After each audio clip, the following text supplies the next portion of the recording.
Hello, and welcome back to Podcasting for Educators. Thanks so much for being here. If you are new around here, my name is Sarah, and I am just so glad that you've decided to spend some time with me today.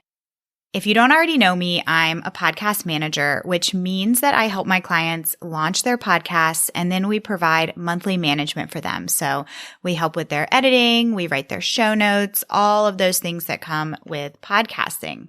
That means that I am listening to podcasts 24/7. And honestly, when I'm not listening to them, I am thinking about them.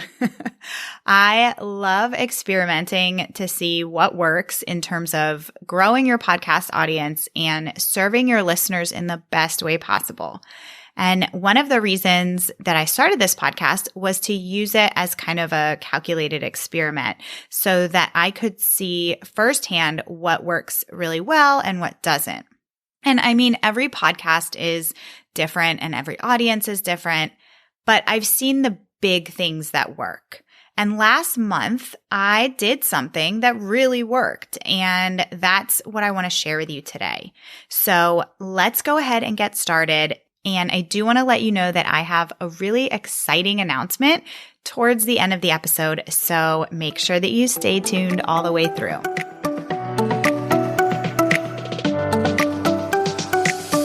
Welcome to Podcasting for Educators, the podcast that helps TPT authors and other online educators launch and grow their show.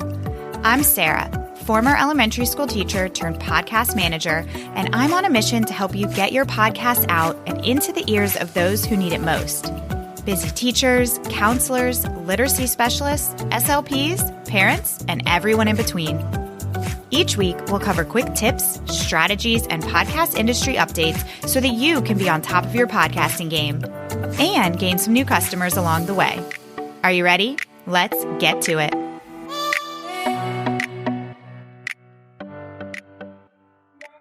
Before we go ahead and get into the good stuff, I just want to say that if this podcast has helped you in any way, I would love for you to write a review and share it with a friend who would also benefit from it. I truly am on a mission to spread the word about the power of podcasting in the world of education. And so doing things like writing a review and sharing it with somebody, sharing it on your social media, those things really do help me to do that. Okay, so let's get into it. I really want to talk about what I have seen firsthand and what has really worked well for me recently in terms of podcast audience growth. And I'm going to preface this by giving you just a little background into my business journey to kind of make all of this make more sense. I started my online business about 3 years ago. Like many of you, I was a teacher. And so obviously, when I started my business, I had like zero idea what I was doing. I had no business background. This was a completely new world. So there has been a lot of learning and trial and error and pivoting along the way. But when I first started, I replaced my teaching salary within about 2 months of starting my business. And I quickly became booked out as a virtual assistant. So I started as a virtual assistant, and then I ended up pretty quickly transitioning into podcast management. But when I did that, when I first started my business, I had zero presence on social media besides a boatload of pictures of my daughter. But I still built a business even without being on social media. But when I look at how I built my business, it really comes down to two things. Number one, a lot of freaking hard work, as I'm sure you can relate. I've put a lot of hours into what I do, and I've sacrificed a lot to get here. But the second thing is relationships. And relationships have always been at the forefront of my business. I've always wanted my clients to know that I'm not just helping them with their business and with their podcast, but that I truly, really do care about it and I care about their success. And that means that I put in a lot more hours than what's listed out on my contracts, but that's okay because that makes me feel good to know that the people that I work with are feeling supported. Enneagram 9 here. I don't know if any of you are also an Enneagram 9, but knowing that other people feel supported and feel good, that totally lights me up. And so over time, these relationships that I built turned into referrals, which then have turned into new relationships, which then turn into more referrals. And that's really how I've come to where I am today and how I've had the opportunity to work with the incredible people that I do now. Because now I work mostly with TPT authors or other online educators, and I feel so, so lucky to be in that position. And I did not mean for this to turn into an episode about my business. What I'm trying to make clear here is that relationships with people are what matter. And ultimately, it's what drives your business forward. People love to buy products or services from people that genuinely care. And I know that most of you listening are not a service provider like I am. You are somebody who creates digital products and sells them. But the same exact theme applies. If you're a TPT seller and someone buys your resources and it's super helpful for them, and maybe they even have a question and they get a really thoughtful response from you, that's elevating their overall experience. And then they'll be more likely to refer your products to their coworkers. And the more people that you can positively impact, the more people there will be out there that are going to talk about you. And the more people who know about you means the more sales that you're going to make and the more relationships that you're going to build. So really, I think when it comes down to wanting to grow your audience and get more eyes on you and what you do and what you offer, there's one solution. And it seems simple, but it's something that a lot of people are not doing. And that is to get in front of more people rather than waiting for them to find you on Pinterest or on Instagram or in a Google search. All of those things are super important, but you have the ability to put yourself in front of them. Whatever niche you're in, it's not saturated. There's plenty of people out there.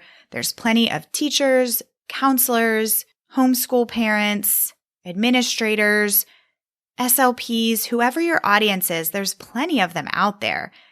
A lot of them just don't know about you yet. They don't know that you exist. So the solution is to focus on getting yourself more visible. And there's lots of ways to do that. Back to what I said in the beginning, there is something that I did recently that gave me an instant ROI. And that is that I presented at 2 online summits and guested on 1 podcast. That's it. But when I did those things, I instantly saw my email list grow and my podcast downloads doubled in 1 month. And I already knew that guesting opportunities are so valuable. I've pitched my clients to podcasts and to conferences many times. And I go into that knowing that it's going to have a really positive impact on their business. But today, I wanted to just share my experience to let you know that it really does work because I've seen it work myself. So when you get in front of these new audiences through all of these different opportunities, you're planting the seeds to grow new relationships.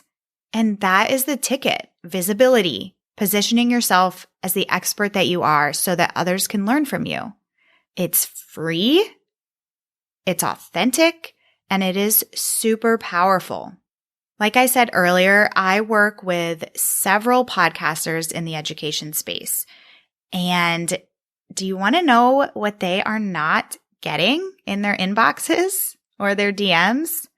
They're not getting many pitches from people asking if they can be a guest on their podcast, which is crazy. So I really want to show you the value in podcast guesting and teach you how to do it well, because there is a method to it and you do need to be intentional about it if you want to get the most out of it. With that being said, I have some really exciting news that I have created a private podcast because one podcast just wasn't enough for me. It's a 3-episode series, and it's all about how to approach the strategy of podcast guesting, and it is live now. You can sign up at podcastingforeducators.com/private podcast, and that will also be in the show notes. This private podcast is totally free, so I really hope to see you there. And if you tune in, be sure to let me know if it was helpful for you, if you have any kind of questions, any big takeaways that you had after listening. So again, you can sign up for that private podcast at podcastingforeducators.com/private podcast. And this is for those of you who maybe you've already guested on some podcasts before and you want to do more of it, or maybe you've never been a guest on a podcast before. Wherever you fall, this private podcast is going to help you take your next steps. So with that, I am going to leave you for today, and I will be back here with you next week. If you have any questions or takeaways from this episode, send me a message on Instagram at Podcasting for Educators. I'd love to hear from you. All links and resources mentioned can be found in the show notes at podcastingforeducators.com. Thanks so much for tuning in today. Bye for now.